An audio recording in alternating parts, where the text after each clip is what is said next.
Hey guys, man, does that song bring back memories? And when you have this set and you're a child of the 90s, then you know what I'm talking about in terms of memories and good memories. And this is a great reminder of a great movie. And while a lot of people will not agree that was the best turtle outing out there, personally, this was the movie that really got me attached and in love with the turtles. I mean, yeah, okay, we were all fans of the cartoons and stuff, but then when the movie came out and we saw Shredder, man, that was something else. But I digress.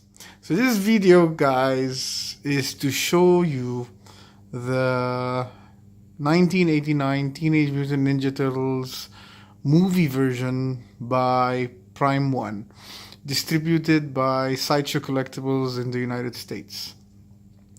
Now, this is the exclusive set, and you know that by this little bit here, and this extra set of nunchucks that our good friend Mikey gets. Now, the cool thing about the exclusive set is you get them all together, and you get the same numbers on all of them. My set happens to be 118, if I'm not mistaken. So that's the cool thing, when you get all turtles with matching numbers, and then you get the exclusive bits. Now, I'll be honest, the exclusive bits, I mean, I can show it to you up close. Basically, this is the lower part of Shredder's mask. Nice, but not something you could not live without. And then the extra set of nunchucks. Again, there's no place for you to put on the statue. I just hung them there on his belt. I've seen people putting it down here or somewhere. So again, if you don't get the exclusives, it's not a big deal, to be honest. But it's actually a good way to save on shipping if you plan on getting all 4 turtles. Now, let me go through the turtles and tell you what I think about the entire diorama, etc. First, we'll focus on Mikey, and I'll let you know how you can put the statue together. Now, Mikey comes as one piece, as do all of the turtles, so you don't have to worry about that. The only thing you have to install is him on the base, and then this nunchuck that he has under his hand. Now, this, guys, is a bit tricky, because this part is fully sculpted, so you have to like push it aside a bit and then put the nunchuck in. Now, one thing you need to be aware of is the exclusive nunchuck is a bit bigger than the normal nunchuck. So if you try to put that in, it would not go. So make sure, and then you'll know the exclusive part because it's wrapped independently with the Shredder mask. So just be aware of that. The statue itself is fully sculpted. It's made with what they call translucent resin, which gives it an effect that some people like, some people hate. Now, basically, translucent resin catches the light differently, depending on how the light is on it. Now, I'm in a room with non-direct light, so you can see the effect it has on the statue. But as you change angles, you can see the statue takes on different colors. Personally, I like the effect of translucent resin. Some people don't, but that's how it is. Now, in terms of likeness, I love Mikey's face. He's a nice smile there going on. Great sculpt on the eyes. Armor. Shell. I cannot flaw anything with this statue, to be honest, right? The statue is fully sculpted except for this part, which is like, the pleather or leather material they use. So moving on to the next statue, we'll do Donatello. Same drill as Mikey. You fix him on the base.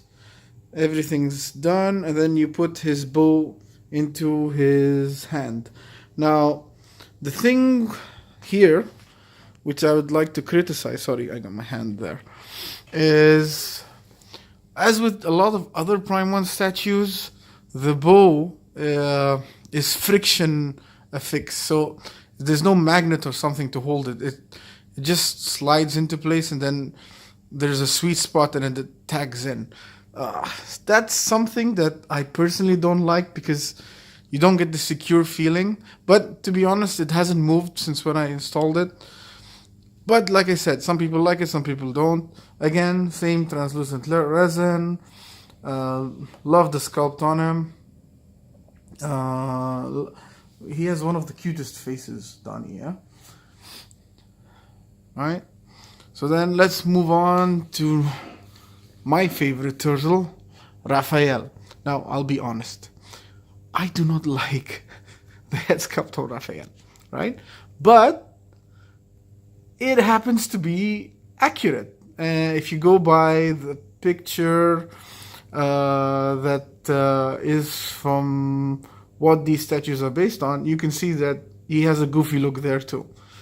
But anyway, now again, same thing.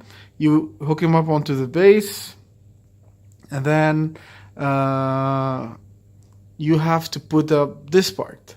Now, the way you do it is you slide it in diagonally, and then you turn it, and then it fixes in with this pose, right? Which is nice. Now, one thing I need to mention here is, and shout out to my Turtles Master Splinter, Mr. Haytham Al-Shukri, right, who alerted me to the fact that the belt on Raph was wrong, and you have to switch it. For some reason, they all got installed wrong. Because for the other turtles, this is the front of the belt, yeah. So when you take out Raph, that's the way you get him, and then you assume that's the right way. However, if you go back to the reference pics, you will see that the sigh holders need to be on the side, like so, and then you need to correct it. Right? Now, another thing I want to mention, the sigh is metal, which is wicked cool. Right? And that's why you pay the hefty price of these statues, guys, for small things like that. And then finally, we go to the leader of the pack, Mr. Leonardo. Now, Leonardo has the biggest base of them all, and he comes in a different size box. His base is a little more intricate, in the sense that you have to install the railing. It hooks in onto magnets at the front and the back, and then you have to put him onto the base, then his metal swords, which I absolutely love, guys. Really nice metal swords, and then you have to put his katana sheaths on the back. Now again, his swords, friction. There's no magnet to hold them in place, but it works. But personally, I would have preferred a different option than friction, because like I said, again, it does not give me that secure feeling. Now, one thing here is, I've been discussing this with my buddy Haytham, and then, this head sculpt isn't technically movie accurate, right? But I like it, right? And then, I think we go sometimes overboard in terms of, this is not movie accurate, this is not movie accurate, etc. But then again, I feel sometimes we depict or we remember movies the way we want to. So sometimes it's not actually correct. And then I've been reading a lot about the first movie, and then I've discovered that there were two sets of suits. One was the mask that the actors wore during the movie, and then there was another one, apparently, that was controlled by a puppeteer. So that's why maybe, they look different in every picture you look at, right? So yeah, that's that. So what do I think? I'm absolutely in love, right? Like I said, the 89 Teenage Mutant Ninja Turtles movie was one of my favorites, and this statue was a dream come true. Now, bear in mind, this is not a cheap set. The set will set you back $2,300. But, I mean, the thing is, the ES is very low.